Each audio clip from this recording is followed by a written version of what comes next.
नमस्कार, स्वागत है आप सभी का हिंदुस्तान 24 पर और मैं हूं आपके साथ विपिन चौधरी। हिंदुस्तान की राजनीति में चौधरी यशपाल सिंह एक बहुत बड़ा नाम हुए हैं। हालांकि भौतिक रूप से आज अपने समर्थकों के बीच में वह मौजूद नहीं है, लेकिन उनकी शिक्षाएं, उनका व्यक्तित्व आज भी लोगों के दिलों में ज़िंदा है। तस्वीरों में आप जिस शख्स को देख रहे हैं, इनका नाम चौधरी कटार सिंह है और लंबे समय तक चौधरी यशपाल सिंह के साथ रहे हैं। उनकी पाठशाला के एक बहुत ही होनहार स्टूडेंट हैं। आज चौधरी यशपाल सिंह से जुड़े कुछ अनसुने किस्से हम इनसे जानना चाहेंगे। चौधरी कटार सिंह जी, बहुत बहुत स्वागत करता हूं हिंदुस्तान 24 पर आपका। बहुत बहुत धन्यवाद, नमस्कार जी। चौधरी यशपाल सिंह जी भौतिक रूप से अपने समर्थकों के बीच में आज मौजूद नहीं हैं। आप भी उनके बड़े समर्थक रहे हैं, लंबे समय तक आपने उनके साथ राजनीति की है, तो उनकी कमी तो आपको भी खलती होगी। कमी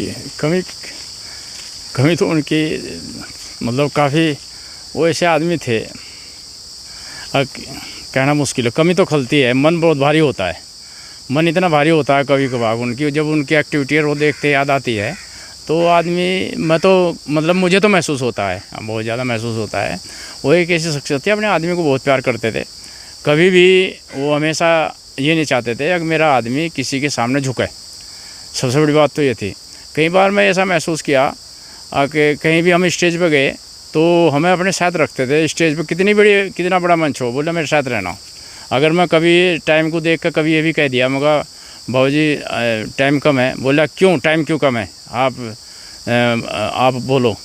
मतलब उनकी ऐसी आदत थी, वो अपने आदमी को बहुत प्यार करते थे। सबसे बढ़िया वो उसी का कारण मेरा मन थोड़ा भारी हो गया। हाँ, आप उनकी टीम के मजबूत सिपाही रहे हैं, तो किस प्रकार की आपकी जिम्मेदारी थी? क्या आपको कार्य मिला हुआ था?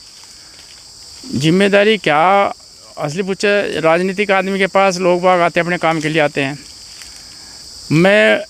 मैं उन्होंने समझा कि मैं ठीक आदमी, मेरे बहुत बाद में विश्वास किया। वो बड़े इंटेलिजेंट आदमी थे, वो बहुत सोच समझ के विश्वास करते थे। वैसे नहीं किसी पे सड़क छाप पर विश्वास कर लेते थे। उन्हें मैं कई बार देखा, बहुत दिन तक देखने के बाद में मेरी ईमानदारी देखी, मेरा फ़ायदा तो नहीं उठाने का, क्या होगा। मतलब उन्होंने काफ़ी जज किया, क्या किया तो मुझे नहीं मालूम, लेकिन वो ऐसे आदमी थे कि उन्हें सारा जितना भी वहाँ का कोठी का काम था, लगभग जो ज़्यादातर था, उस पर यह था कि लोग बाग आते थे, उनका काम था। मैं सुबह 10 बजे चला गया, 10:05 भी हो, टेलीफोन आ जाता था, कटार सिंह कहाँ रह गया। मैं बाबूजी मैं रास्ते में, बोला अच्छा जल्दी आ जाओ। तो होता क्या था, भाई ओमी पुआर जी मेरे साथ रहते थे। ओमी पुआर जी 11-12 बजे चिलकाने आते थे। वो बहुत मेहनती लड़का बनता है, उसमें सर्दी में गाड़ी में उसमें अपनी मोटरसाइकिल पर आता था। तो मैं इतने तब तक उन लोगों के काम नोट कर लेता था। काम नोट करने के बाद में फिर उसके बाद में हम अधिकारी, जिस चीज़ अधिकारी के पास था, लिखता था किसका काम हो, SSP का आयो, SP का आयो, DSP का आयो, DM साहब का आयो, SDM का आयो, ADM का, मतलब वो सब एक अलग अलग करके हम उसके बाद निकलते थे। फिर उसको, और वो सब काम को जांचते थे, सारों की एप्लीकेशन जांचते, जिसकी एप्लीकेशन नहीं तो उसे हमें वो करते थे। एक किस्सा मैं आपको बताऊं, भोजपुर का कोई आदमी था, उसने एक प्रार्थना पत्र दिया, जी फला आदमी ने मेरे मतलब पत्नी के साथ में कुछ दुर्व्यवहार किया। तो चौधरी साहब लगे कहने, बोला एप्लीकेशन देखी, मेरे से लगे कहने, बोला इसे भाई कटार सिंह, मुझे इसमें कुछ थोड़ा सा वो लगे, और आप जो है इसे सोच समझ कर करना पूरी। अगर आपको सही लगे तो करना, नहीं सही लगे मत करना। मतलब यहाँ भी ये भी छोड़ दिया हम पे। सबसे बड़ी बात है, जब ओमी पुआर जी SP दिया से उसका वो देने लगे, तो मैं ले कहने में भाई इसे ओमी भाई से रहने दो। तो उस समय धर्मवीर सिंह थे वहाँ से, वो SP दिया जो है, तो उन पर बड़ा वो पड़ा। मैं बाबूजी ने कहा, बोला अगर सही हो तो ठीक है, नहीं तो मत दे, इसे मत दो। तो ओमी पुआर जी थे, वो एप्लीकेशन उस ओमी पुआर जी ने एकदम खड़े होकर और उनके SP देहात के उससे ले लिए हाथ में थे। तो वो ऐसे आदमी थे, सच्चे काम के लिए वो अड़ जाते थे और गलत काम को बिल्कुल नहीं पसंद करते। जिस तरीके से चर्चाएं हैं कि बड़ी कड़क राजनीति चौधरी साहब करते थे, तो अधिकारियों से किस तरीके से काम कराते थे? अधिकारियों से तो वो सीधे, जिस भी अधिकारी से उन्हें कोई बात करनी होती है, सीधा टेलीफोन पर करनी हो, वैसे तो कम ही जाते थे। लेकिन अगर जाना ही पड़ता हो, जैसे कुछ अधिकारी आए जो उनके मनपसंद थे, अजय सिंह वगैरह जो DM रहा है यहाँ से, तो वो उसका मतलब वो सम्मान करते थे बाबूजी का, बहुत ज़्यादा सभी सम्मान करते थे वैसे तो। लेकिन वो अगर कहीं गए भी तो पहले अपॉइंटमेंट लेते थे और वैसे कम ही लेते थे अपॉइंटमेंट, कम ही जाना होता था, लेकिन वो पहले ही टेलीफोन पर अगर बात करते थे पूरी डिटेल समझते थे, डिटेल समझने पूरी गहराई में जाकर तब बात करते थे। अगर अधिकारी थोड़ी सी इधर उधर की बात करता तो बिल्कुल भी वो नहीं करता, मतलब उसे बिल्कुल बाकायदा उसका जवाब देते थे और हिम्मत नहीं थी अधिकारी की जो उनकी बात को उठा, कुछ सच बात होती थी। हाँ हाँ। जब पहली बार उन्होंने चुनाव लड़ा तो किस प्रकार उन्हें टिकट मिला था, थोड़ा इसके बारे में बताइए, क्योंकि आप बहुत पुराने समय से उनके साथ आपने राजनीति की है। बाबूजी के द्वारा ही जो कथन है, बाबूजी के शब्दों में बता रहा, माननीय चौधरी यशपाल सिंह जी के शब्दों में बता रहा, 1962 में उन्हें चुनाव लड़ने के लिए अजीत प्रसाद जी की तरफ से और चौधरी बलबीर सिंह थे वहाँ के खेड़की के, उनके पिता से लगते थे, ऑफर आया चुनाव लड़ो आप। तो चौधरी यशपाल सिंह ने उन तक क्या ना खेड़की वालों से बलबीर सिंह जी थे, बोले भाई मेरा वायदा पवन सिंह ढाकी वालों से हो रहा और चुनाव में उन्हें लड़ूंगा। तो उन्होंने फिर अटके बलबीर सिंह जी ने अजीत प्रसाद जी थे कहा। अजीत प्रसाद जी उस समय एक हस्ती हुए करे थे, मतलब कैबिनेट मिनिस्टर थे, पंडित जवाहरलाल नेहरू के बहुत नज़दीक के थे।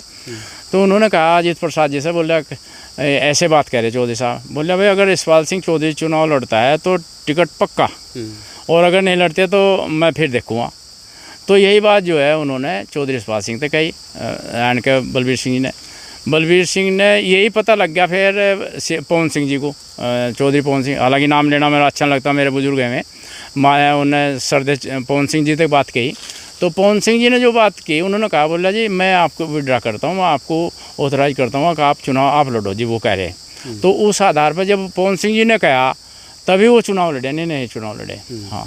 चौधरी साहब के बारे में कहा जाता है कि प्रधानमंत्री इंदिरा गांधी के यहाँ पर उनकी डायरेक्ट एंट्री थी। उनका रुतबा में भाई हमारे साथी हैं ओम प्रकाश ओपी भाटी जी, ओम प्रकाश भाटी जी, बकौल उनके शब्दों में बात बता रहा आपको, और वो बात मैं जज भी की कई बार, वो तो बाद में बताऊंगा। एक बार उन्हें इंदिरा गांधी के पास गए, भाटी जी उनके साथ थे, ओम प्रकाश भाटी जी। तो जैसे ही वो गए तो इंदिरा गांधी ने फोतेदार जी को बोला, चौधरी यशपाल सिंह का वो है अपॉइंटमेंट आज, उन्हें बैठा लेना, अगर मैं लेट होगी तो चले जाएंगे, बहुत बड़ी बात होती है। और फोतेदार जी ने उन्हें बैठाया। आज भी भाटी साहब हमारे बीच में है, मतलब अगर मान लिया मेरी तरफ से कोई सी बात हो तो भाटी साहब उसका निवारण कर देंगे बात का। तो इतना असर था इंदिरा गांधी जी पर माननीय चौधरी साहब का। यानी चौधरी साहब का इस प्रकार का रुतबा था कि प्रधानमंत्री इंदिरा गांधी को भी ये पता था कि यदि समय पर मुलाकात ना हुई तो चौधरी साहब वापस लौट जाएंगे। बिल्कुल सही, आप सही कह रहे हैं। एक किस्सा इससे मिलता हुआ सुनाना चाहता हूँ।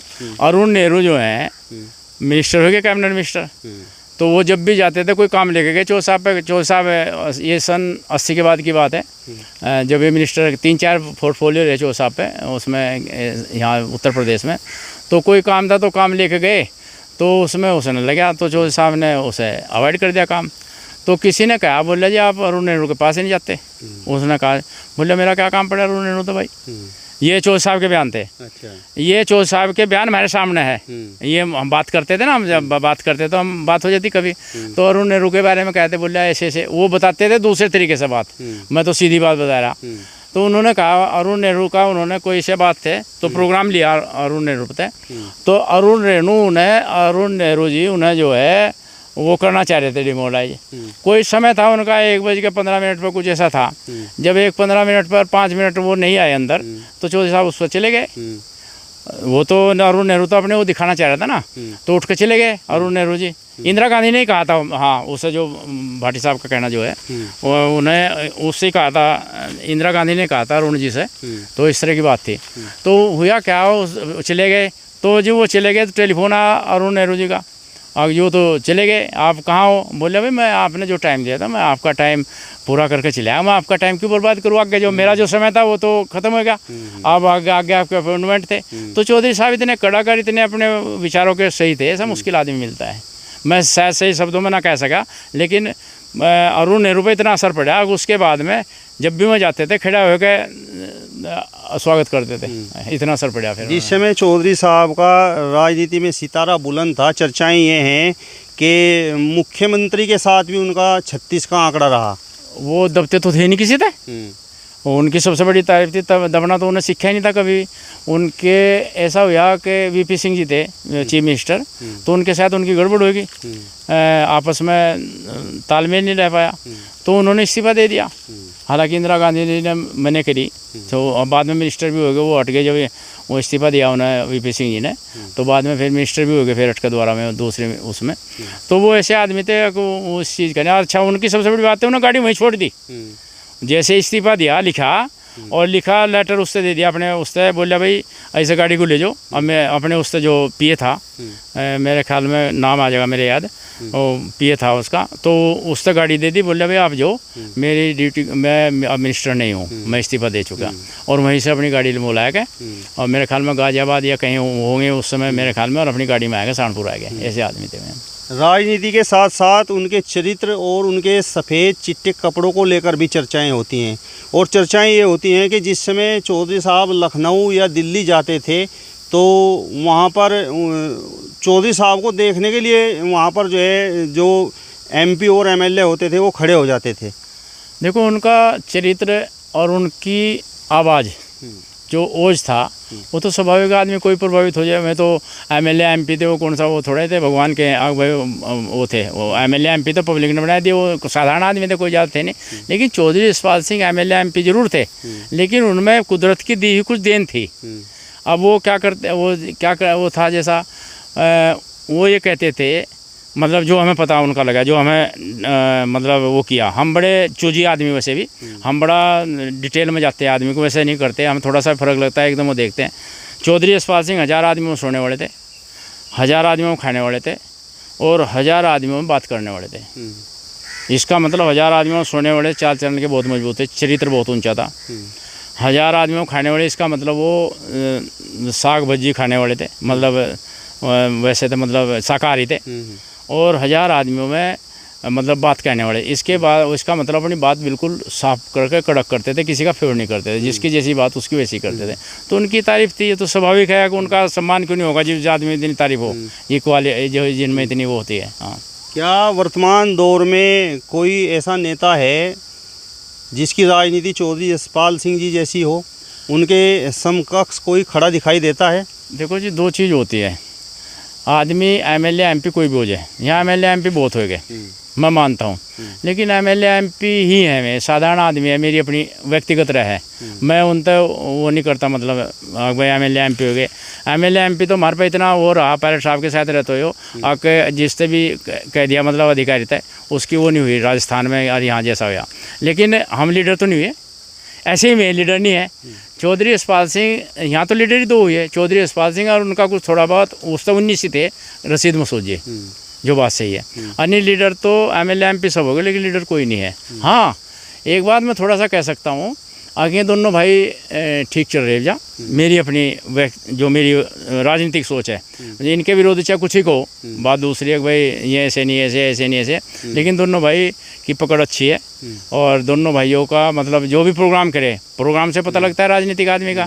चाहे वो प्रोग्राम तीसरों में 2 बार हुआ, अखिलेश यादव तो का प्रोग्राम है, जबकि पार्टी तो नहीं थी, पार्टी तो बीजेपी की थी, उसमें इतना गैदरिंग होना, इतना भीड़ इकट्ठा करना, इतना लोगों का प्यार मिलना इन्हें, वो एक अलग ही वो बात होती है, उसका एक अंदाज़ा लगाया। हाँ, इमरान मसूद चला था थोड़ा सा शुरू में, वो लीडर बने सोच रहे थे भाई लीडर बन जाएगा, लेकिन वो अपने लालच में स्वयं गया, उसे लालच जो होया ना, लालच उसका मुझे एमएलसी अपने लालच में स्वयं गया। वो मेरे ख्याल में, मेरी अपनी व्यक्तिगत राय है, मैं लीडर नहीं मानता उसे। अब जा, हाँ, एक बार था मेरे मन में उसका, अब वो लड़का अच्छा निकलेगा, जो बात सही है। अब ये दोनों लड़के बिल्कुल सही चल रहे हैं, मेरी अपनी व्यक्तिगत राय है। हाँ हाँ, चर्चा ये है कि चौधरी यशपाल सिंह ने कभी भी अपने उसूलों से, अपने सिद्धांतों से समझौता नहीं किया, चाहे जितना बड़ा नुकसान उन्हें उठाना पड़ गया हो। ये तो उनकी वो थी, उनके बच्चों के लिए कहा कि भाई हम एमएलए कर देंगे, एमपी बना देंगे, आपको एमएलए का उसका बना देंगे, सब बात हो जाएगी। लेकिन वो कभी भी अपने उससे नहीं गए, पार्टी नहीं छोड़ी उन्होंने, पार्टी भी उन्हें किसी और वजह से छोड़ी, जो बात सही थी। वो बिल्कुल अपने उसमें नहीं, मतलब अपने से पीछे नहीं हटे, कतई मतलब उन्हें कोई लालच नहीं था, मतलब किसी किस्म का भी। लोगों ने कहा, बोला जी हाँ मौका आप कर लो, लेकिन वो मान्य नहीं बिल्कुल भी उस हालत के लिए। एक बार मायावती से भी चर्चाएं हैं, उनकी बात हुई थी। मायावती की बात थी। हम डेली जाते थे बाबूजी के यहाँ से, चो साहब के यहाँ से, मैं अधिकारियों में जाते थे, फिर हम और ओमी पवार जी दोनों जाते थे। तो उसके बाद जैसे ही वहाँ से हम आए वहाँ से, तो हमें पता लगा आज बाबूजी की बात हुई मायावती जी से। मायावती जी, हमें पता लगा वहाँ से जो सूत्र थे उनसे पता लगा। तो बोले कहने, बोले भाई ऐसा है, मायावती जी से कहा, बोले आपका स्वभाव भी कड़क है, मेरा स्वभाव भी कड़क है, हमारे में दोनों में आपस में मुठभेड़ हो जाएगी। मैं पावर में, मेरा नुकसान हो जाएगा, आप पावर में आप नुकसान कर दोगे, मैं पावर में होता आपका नुकसान कर दे, इसलिए हमारी आपकी दाल नहीं करने की। ये चौधरी साहब ने उनसे कहा, जैसा मुझे पता लगा। फिर हमें चौधरी साहब से बात करी, जब पता लगा ना, हम तो वो थे ना बाबूजी के, अपने को समझते हैं कि हम सब कुछ हैं और थे भी सब कुछ। तो बाबूजी ने कहा, मैं बाबूजी आज मायावती से बात हुई। बोले अरे बात क्या हुई, वो मुझे रगड़ना चाह रही। हाँ, तो इस तरह की मतलब रगड़ने से मतलब वो मुझे उससे हटाना चाह रही। वही इतनी बात करी बाबूजी, ज़्यादा नहीं करी। हम समझ गए, मगर जो बात पहले बाहर हुई वो उसमें दम है इनकी बात से, बाबूजी की बात अंदाज़ा लगा लिया मैं। हाँ, चौधरी साहब ने अपने भतीजे को तवज्जो दी, जबकि वो अपने बेटों को भी कामयाब कर सकते थे।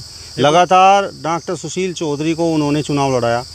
देखो, जब भाई डॉक्टर सुशील 2-3 बार हार गए, तो लोगों में एक आम चर्चा हुई, भाई इसके हाथ में राजरेखा नहीं है। चौधरी साहब ले गए, इसके राजरेखा मैं खींचूँगा, जिसकर उसने सिकंदर ने खींची थी, मतलब इस किस्म की बात थी कोई। तो उन्हें 2002 में चुनाव में जीत गए। जहाँ तक सवाल, एक बात मुझे थोड़ा सा एक दुख और होता है, थोड़ा सा दुख क्या, मतलब लोगों की वो पता लगता है जो अपोजिशन है वो क्या क्या भ्रम फैलाते हैं। उन्होंने कहा, बोला भाई चौधरी साहब धृतराष्ट्र हैं, अपने बच्चों के लिए क्या करें। आप ये बताओ, अपने बच्चों के लिए ना रुद्रसेन के लिए किया, ना इंद्रसेन के लिए किया, धृतराष्ट्र कैसे हो गए? वो तो डॉक्टर सुशील तो भतीजे थे, जिस तरह पांडु थे धृतराष्ट्र के, जिस तरह राष्ट्र थे वो थे। धृतराष्ट्र ने पांडवों को तो नहीं कुछ किया, अपने बच्चों का तो किया, इन्हें तो भतीजों का किया, भतीजों किया ना। तो फिर हटके धृतराष्ट्र, तो ये जो इस किस्म की बात लोगों ने फैलाई बिना मतलब के, लोग बाग अपनी उससे देखते नहीं क्या हम क्या हैं क्या नहीं है। तो ये बात अच्छी नहीं लगी वैसे मुझे, अच्छी नहीं लगती जो बात से लोग समझते हैं वैसे तो। हाँ। तो 2007 में जिस समय चौधरी इंद्रसेन चुनाव लड़े, तो उनके सामने डॉक्टर सुशील उनके अपोजिट में चुनाव लड़ रहे थे। हालांकि चौधरी यशपाल सिंह जी ने अपने बेटों को तवज्जो न देकर डॉक्टर सुशील के हाथों में वो जिस तरीके से आप बता रहे हैं वो रेखा खींचने का काम किया और विधायक बनाने का काम किया। नहीं, 2007 में तो सुशील जी MLA हो चुके थे पहले 2002 में। 2007 में जो हुआ चुनाव, 2007 में तो भाई इंद्रसेन लड़े लोकदल से। मैं उस समय मेरा हार्ट में स्टंट डला था 2006 में नवंबर 2006 में। तो कुछ समय के लिए मेरा बेटा वहाँ पोस्टिंग था भुज में, squad as a squad leader air force station पे। तो मैं उसके पास चला गया। तो उस समय इनमें उठापटक चल रही थी परिवार में थोड़ा सा, भाई कैसा क्या नहीं है। तो सुशील जी मान रहे थे, सब काम कर रहे थे वैसे। तो जब मैं वहाँ से आया तो चौधरी साहब का टेलीफोन गया, बोला कटार सिंह काम का जी, मैं भुज हूँ यहाँ से, इस तरह। बोला अच्छा, तो भी गया। तो मैं कहा बाबूजी क्या आपको मेरे से ऐसी उम्मीद करते हो मेरे तय, जो बात सही है। तो हंस पड़े, बोले नहीं मैं तो वैसे ही कह रहा था। तो बड़े वो थे, मतलब ऐसा होता था। फिर उसके बाद मैं उसी दिन वहाँ से 1 तारीख को अपना रिजर्वेशन करा, मैं 3 तारीख को यहाँ आ गया। फिर उन्होंने मैं नकुट बैठा दिया ऑफिस पे, और मैं पूरा संचालन किया। उसमें मेरे शायद में संजय खेड़की थे, संजय चौधरी खेड़की बड़े थे, मैं गाजीवाड़े का मेघराज सिंह थे, और बहुत साथी थे इलाके के थे, जैसे कुछ उधर जाट भाई थे, मतलब सब साथियों ने मिलकर उनका चुनाव लड़ा हमें फिर हटकर उसके बाद में। अब स्थिति जहाँ तक सवाल डॉक्टर साहब की, भाई वो उनके सामने लड़े।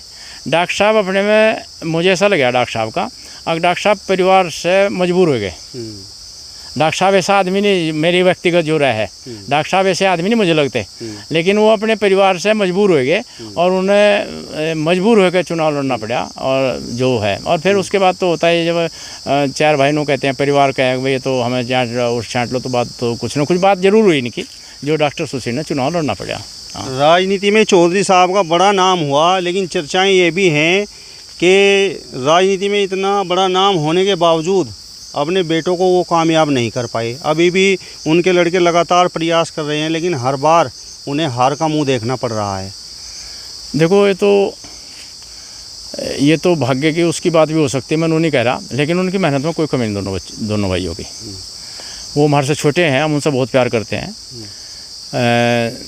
लेकिन उनके प्रयास में मुझे लगता है वो हर जीने में मरने में सब साथ में खड़े। मैं तो बाबूजी का पुराना वो रहा, मतलब उनके साथ रहा बाबूजी के, लेकिन मैं मानता हूँ भाई अगर मैं टेलीफोन करता हूँ और बाय द वे नहरे हो कोई सा हो तो मेरे पे वापसी रिटर्न आता है टेलीफोन। और लोगों का इतना आदमी का इकट्ठा करना, मतलब लोगों का इतना प्यार मिलना, अखिलेश यादव जैसे आदमी, अखिलेश का प्रोग्राम होना और इतने उसका प्यार मिलना लोगों का, तो मैं समझता हूँ कि वो बहुत मेहनत कर रहे हैं। चौधरी साहब तो राजनीति की बड़ी पाठशाला रहे हैं, तो कौन कौन से स्टूडेंट उनके यहाँ पर पढ़े हैं, राजनीति सीखी है? नहीं, उनके यहाँ तो बाबूजी के यहाँ तो ऊपर से लेकर नीचे तक डंडे डंडे लाए सीढ़ी में। आपका कंवरपाल सिंह माजरा, जिसके भाई प्रदीप जी हैं आजकल, बेटा हमारा, बेटा ही समझो भाई। कंवरपाल सिंह तो मेरे बहुत बड़े साथी थे, मतलब हम घर पे ही मतलब 2-2 दिन तक वहीं रह जाए थे, अब मेरे घर पे ही, तो बहुत बड़ी बात है। कंवरपाल सिंह माजरा, उसके लड़के प्रदीप जी हैं, कंवरपाल सिंह दूधला, कंवरपाल सिंह माजरा, राजपाल फनपुरी, साहब सिंह घाटड़ा, और जी और कोई नाम जैसे भाई वो थे, क्या नाम, वकील साहब हैं बरसी के में थे, और जी हो रहे के ऐसे आदमी हैं जिनका जो बाबूजी के वहाँ से बड़ा वो उस समय, और उस समय तो बाबूजी पावर में थे। हम तो जब गए जी बाबूजी पे पावर थी ही नहीं, हम तो तब के साथ हैं उनके। वो तो बाबूजी उससे पहले तो पायलट साहब के साथ थे। फिर जब उन्होंने देखा कि भाई, तो जब उन्होंने देखा शुरू से आजमाना शुरू कर दिया, पायलट साहब के साथ रहते ही बोला कभी तो ये आवेगा ही। तो उनका एक दृष्टिकोण था, दूरदृष्टि थी उनकी। तो आदमी थे अपना धीरे धीरे जो थे चले गए, उन्हें दूसरी तरफ बन गया। आज जो कंवरपाल सिंह जो MLA हुआ, अगर चौधरी साहब पावर में ना होते तो कंवरपाल सिंह कौन पूछता? कंवरपाल सिंह माजरा को अगर चौधरी यशपाल सिंह जी वो ना होते तो रशीद मसूद से बनवाता कि वो गुजर में लीडरशिप करना चाह रहे थे चौधरी साहब के पास में। तो ये जितने राजपाल फनपुरी है, राजपाल फनपुरी, साहब सिंह घाटड़ा, ये सब आदमी जो हैं, अगर होता है ना, कौन मतलब कौन पूछता बताओ मुझे? आज ही नहीं सारे। मास्टर कंवरपाल जी का आपने जिक्र किया, तो लेकिन चर्चाएं तो ये हैं कि जब काजी रशीद मसूद के साथ वो चले गए, काजी रशीद मसूद और मास्टर कंवरपाल जी का आपस में जो है गठजोड़ हो गया, उसके बाद उनकी राजनीति का सितारा बुलंद हुआ। जबकि चौधरी साहब के बारे में तो चर्चाएं ये हैं कि उन्होंने तो उन्हें मास्टर जी को छोड़ दिया था। देखो, जहाँ तक मुझे मालूम है वो, मतलब पता नहीं सही है गलत है, लेकिन जहाँ तक मैं अंदाज़ा लगाता हूँ वो सही होगा। कंवरपाल सिंह दूधला गया दूसरी तरफ, बाबूजी तो पूछ कर गया, बोला जी मुझे वहाँ कुछ मिल रहा, बोला ठीक है अगर मिल रहा चला जा। महिपाल माजरा भी ऐसे ही कहा, महिपाल माजरा भी, वो नाम छूट गया था पहले, महिपाल माजरा भी मेरे सामने पूछा उन्होंने, बाबूजी कि इस तरह नहीं, इस तरह करके बात है, मुझे वहाँ मिला, बोला अगर तुझे मिल रहा चला जा। और ऐसे ही कंवरपाल माजरा को, जहाँ तक मुझे मालूम हुआ, सब बाबूजी से कह के गए, और बाबूजी ने सहर्ष उन्हें कहा कि भाई अगर आप वहाँ जाते, आपका काम वहाँ आता हो तो आपको चले जाना चाहिए। तो जिस समय के चौधरी साहब राजनीति कर रहे थे और वर्तमान दौर की राजनीति की यदि मैं बात करूं, तो किस प्रकार का आप अंतर महसूस करते हैं? अब उस समय उसूलों की राजनीति, अब तो सॉरी पैसे की और उसकी बदमाशी चाह वो है कि यूँ नीचे दिखाओ, इसका पैसे कितने पैसे देगा, क्या करेगा क्या नहीं। अब तो स्थिति बहुत ख़राब है। मेरी 75 साल की उम्र होगी और मैं तो कभी ऐसा देखा नहीं। मैं इसी पायलट साहब के साथ में ईश्वर का शुक्र रहा, वो चुनाव में भी होलसेल रहा, करीब चुनाव प्रभारी रहा, और जी वैसे भी लोगों का काम किया। बाबूजी के यहाँ भी होलसेल रहा। अगर कभी पैसे की बात आई ना तो मैं बाबूजी तो बताता था, वहाँ पायलट साहब तो बताता था। तो अब मगा जी इस तरह की बात है। तो मैं आज इतनी बड़ी जगह रह के, मतलब जिस तरह लोग पैसे कमाते हैं ना, मैं पढ़ा लिखा आदमी, 69 में भी SCG किया था, 71 में पिताजी एक्सपायर हो गए, 69 में 71 में MA किया। तो मैं बेवकूफ़ थोड़ा ही हूँ जो है मैं पैसे कमा सकूँ था, लेकिन क्योंकि मुझे उसका फ़ायदा मिला। मेरे जीन्स में यूँ नहीं था, और जीन्स में ना होने के मेरे बच्चे आज बहुत बढ़िया जगह सारे, यूँ ही कारण है। मेरा भाई वो सम्मान करे, हम ताऊ चाचा के 6 भाई हैं, शायद उसी का इनाम मुझे मिल रहा हो। अगर मैं बड़ा हो शहरों में और मेरे बिना पैर नहीं उठाते, तो ये सब ईमानदारी का। ये उस समय अब राजनीति बहुत ख़राब हो गई, मतलब मेरा तो उधर जाने को मन भी नहीं करता राजनीति की तरफ। हाँ, चलिए चौधरी कटार सिंह जी, बहुत बहुत धन्यवाद आपका। आपने अपना कीमती समय हमें दिया और चौधरी साहब से जुड़े कुछ संस्मरण हमारे दर्शकों के साथ साझा किए। बहुत बहुत धन्यवाद जी। लेकिन चौधरी साहब के तो इतने स्मरण है, आप शाम तक करो जो बात तो भी ख़त्म नहीं होनी मेरे पे। हाँ, इतने ऐसे ही राजेश पायलट जी के दोनों भाइयों के मेरे पे पूरा वो है। हाँ हाँ, बहुत बहुत धन्यवाद आपका। चलिए, तो फिलहाल इस वीडियो में बस इतना ही। बने रहिए हिंदुस्तान 24 के साथ। और एक अपील आपसे, इस वीडियो को ज़्यादा से ज़्यादा शेयर कीजिए, लाइक कीजिए, कमेंट्स कीजिए और इसके साथ साथ हमारे चैनल को भी सब्सक्राइब कीजिए। नमस्कार।